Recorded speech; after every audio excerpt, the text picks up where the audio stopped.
Bem-vindos ao nosso canal Descobrir a Vida.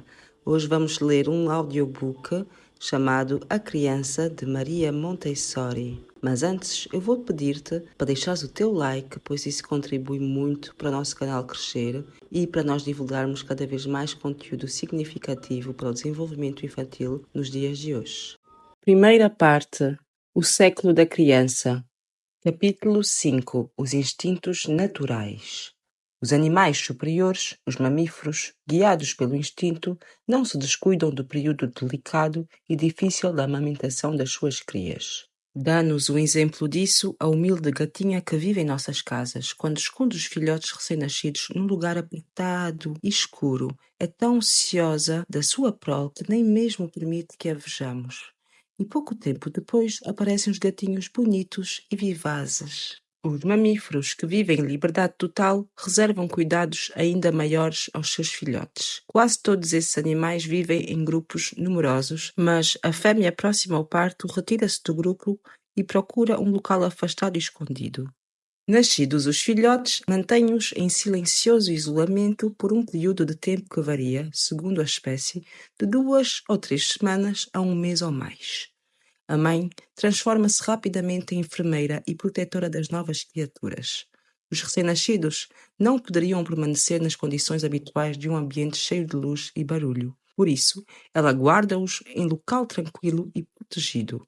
Embora geralmente as crias já nasçam com todas as funções desenvolvidas, sendo capazes de manterem-se de pé e andar, a mãe, por meio de carinhosos cuidados e tentativas de educação, obriga-os a permanecerem isolados até que adquiram pleno domínio das suas funções e se adaptem ao ambiente. Só então ela os conduz de volta ao resto do grupo, a fim de viver em companhia dos seus semelhantes. É verdadeiramente impressionante a história de tal solitude materna, idêntica na essência, embora se trate de mamíferos de espécies tão diferentes, como cavalos, bisões, javalis, lobos e tigres. A fêmea do bisão mantém-se longe da manada durante várias semanas, isolada com o filhote, cuidando dele com uma ternura maravilhosa. Quando ele tem frio, cobre-o com as patas dianteiras. Quando está sujo, lambe-o pacientemente para limpar-lhe o pelo. Quando o amamenta, apoia-se apenas em 3 patas para lhe facilitar a operação. Posteriormente, leva-o para o rebanho e continua a nutri-lo com a paciente indiferença comum a todas as fêmeas dos quadrúpedes. Às vezes, a mãe não se limita a procurar o isolamento nos últimos meses de gestação, mas dedica-se a um intenso trabalho de preparação de um local adequado aos nascituros. A loba, por exemplo, oculta-se num recanto remoto e obscuro do bosque, possivelmente numa gruta que sirva de abrigo. Todavia, se não encontra um lugar apropriado, escava uma galéria ou prepara uma cova no tronco oco de alguma árvore, ou ainda constrói um abrigo que depois reveste com algo macio, geralmente com o próprio pelo, que ela arranca do peito, com o que também facilita o aleitamento das crias. Dá à luz 6 ou 7 lobinhos, de olhos e ouvidos fechados, e cria-os escondidos, nunca se afastando deles. Nesse período, todas as mães são extremamente agressivas contra quem quer que tente aproximar-se do covil. Tais instintos deformam-se quando os animais vivem em estado doméstico. As porcas chegam a devorar os próprios filhotes, enquanto a fêmea do javali é uma das mães mais ternas e afetuosas que existem. Até mesmo as leoas cativas nas jaulas dos jardins zoológicos às vezes devoram as próprias crias. Assim, a natureza só desenvolve as suas providenciais energias protetoras quando os seres podem obedecer livremente aos instintos fundamentais. A lógica do instinto é clara e simples.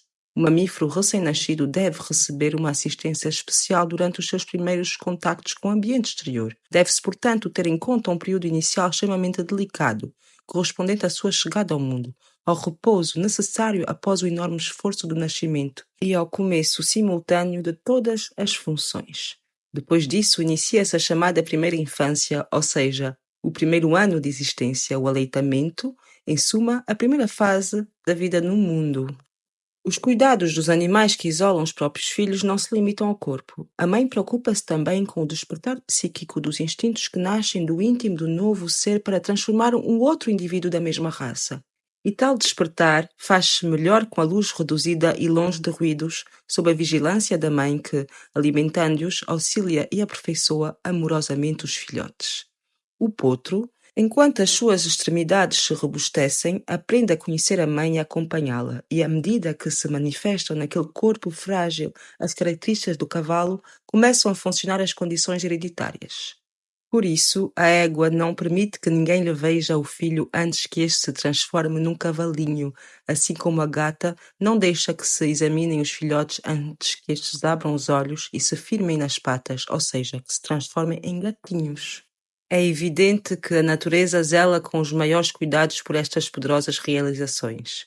A missão dos cuidados maternos é muito superior a uma tarefa puramente fisiológica. Mediante o amor cheio de ternura e as atenções delicadas, a mãe cuida sobretudo do despertar dos instintos latentes. Da mesma forma, poderia-se dizer que, por meio de cuidados delicadíssimos que devem necessariamente ser prodigalizados ao recém-nascido, é preciso zelar pelo nascimento espiritual do homem.